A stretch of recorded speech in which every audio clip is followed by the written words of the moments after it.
today we're making tamale casserole. This is a favorite of my family. And the best part is, of course, it uses up ingredients that you most likely have sitting around that you haven't Awesome. thought about in a while. So what I'm doing right now is I have some ground beef and some onion cooking up on the stove. And to it, I'm going to add 1 cup of spaghetti sauce, which this is a fabulous recipe to use up the last little bits of sauce you might have lying around. Right? Cup of corn.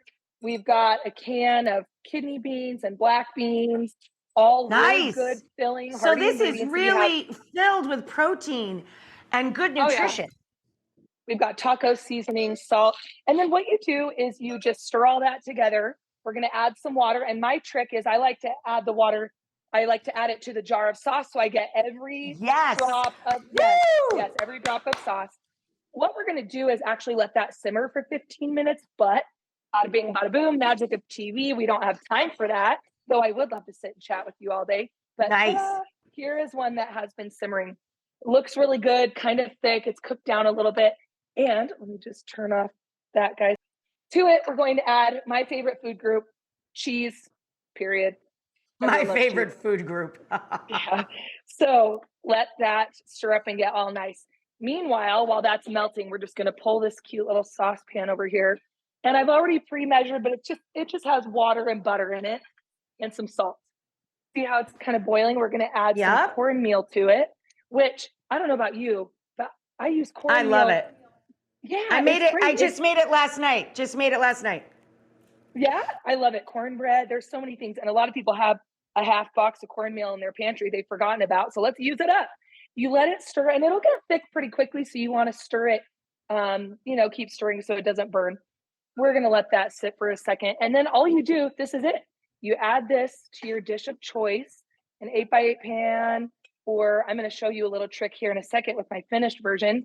But then once this gets nice and thick, we're going to dollop it on top, kind of smooth it out, and it bakes into, do you want me to just go to the final version? No, you could just go to the done one. And guys, quick cooking polenta cooks in 3 minutes. Slow cooking polenta cooks in about 30 to 35.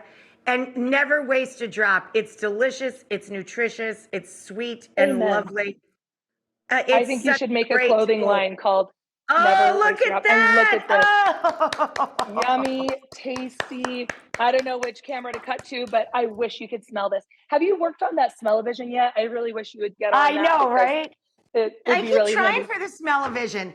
I can't get a corporate sponsor yet, but if anybody's watching.